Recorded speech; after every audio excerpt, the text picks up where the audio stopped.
Ayan mga lods, tapos na tayo sa basic vowels. Ngayon ay tuturo naman natin ay combined vowels. Yan sila mga lods. Okay, didiretso na tayo. Ang basa nito A, ye, we, wi, ye, wa, wo, uy, e, we. Okay? Ngayon, tuturo ko sa inyo kung paano ang tamang pagsulat mga lods. Yan, 1, 2, 3. 1, 2, 3, 4. Okay? 1, 2, 3. 1, 2, 3. Yan. Ito naman, 1, 2, 3, 4. Ito, 1, 2, 3, 4. Okay? 1, 2, 3, 4. Okay? Ito naman, 1, 2. Ito, sulat ko na pala. Ito, 1, 2, 3. Ito, 1, 2, 3, 4, 5. Ito naman, 1, 2, 3, 4, 5. Yan mga lods. Yan yung tinatawag nilang combined vowels ng Korean alphabet. Okay? Ngayon, dahil natapos na tayo sa consonants at saka sa vowels, ituturo ko naman sa inyo ngayon ang pattern ng pagsusulat. May 6 na pattern ng pagsusulat dito. Yan. Ngayon, dito tayo sa number 1. Mag-isip lang kayo mga lods. Square. Square ang pagsusulat niyan. Okay? From left to right, downward. Okay? Yan. Consonant, vowel. Yan, halimbawa, consonant. Ito, yan o. Vowel. Yan, pag pinagsama natin yan, ganyan. Ganyan na siya. Okay? Number 2. Consonant, vowel, pero ang pattern niya ay downward. Pababa. Okay? Halimbawa, ito. Yan. Pag pinagsama natin sila, consonant, vowel, yan, ganyan siya. Ang ibig sabihin nito ay number 9 sa Sino-Korean numbers. Mapag-aaralan natin yan mga lods sa mga susunod na araw, buwan, okay? Ito naman, pareho silang 2-letter syllables, okay? Itong number 3, 3-letter syllables siya mga lods.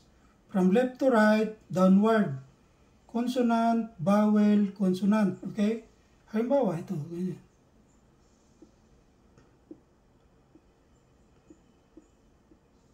Yan, consonant, vowel, consonant. Pag pinagsama natin yan, ganyan siya. Yan. Ang ibig sabihin nito, jib, house, bahay. Okay? Ang tawag dito sa baba na ito, tawag dito ay batchim. Ano ang batchim? Ang batchim is the final consonant at the end of a Korean syllable. Okay? Yan. Final consonant siya. So, ang tawag sa kanya, batchim. Okay? Yan, mga lods. Dito naman tayo dumakop sa pang-apat na example pattern. Consonant, vowel, consonant. Okay? Pero downward siya. Okay? Yan. Bawa, ito yan. Yan.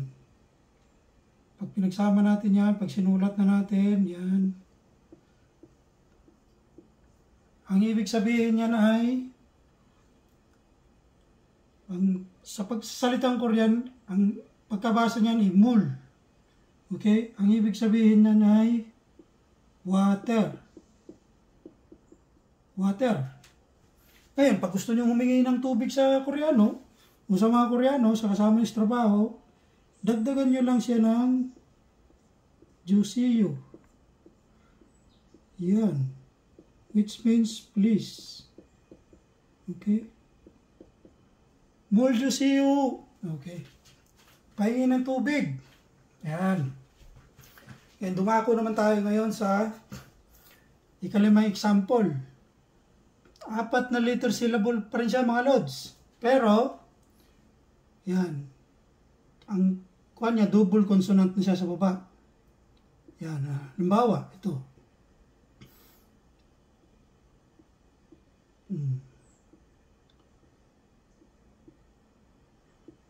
Yan. Consonant, vowel, consonant, consonant. Yan. Pag sinulat na natin siya, ganyan na.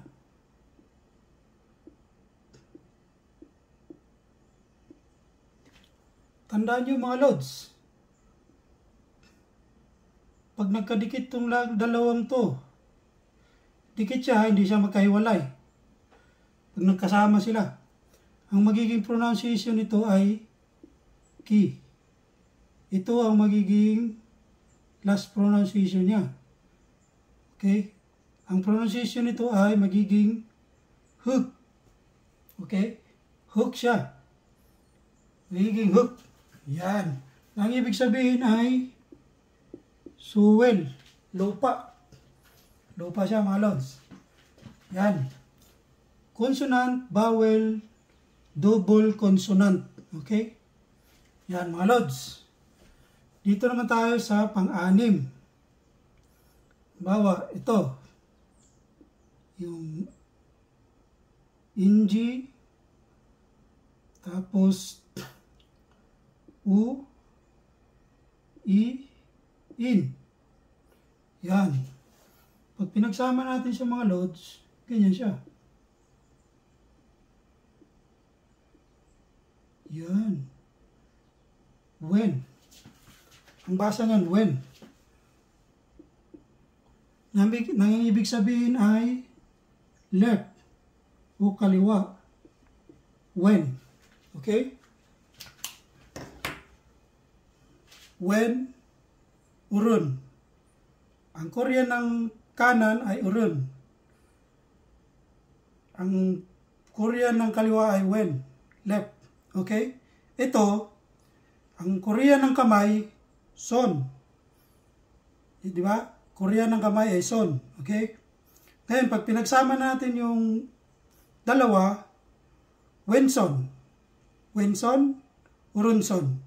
Wenson, urunson. Left and right. Left hand, right hand. Okay? Yan mga lods. Kung napansin nyo, eto, pag nauna siya sa vowel, nagiging silent siya. Yun. Nagiging silent. Diba? Yusiyu. Yan mga lods. Magandang hapon. Sumakit na ba ulo nyo? Yan. Parehas tayo. Nung bago ako makarating dito sa Korea, noong 2011, walang nagtuturo sa akin. Self-study lang. At bilang pasasalamat ko sa may kapal, ituturo ko sa inyo mga lods ng libre. Yan, abang-abang lang muna tayo mga lods. Maraming salamat.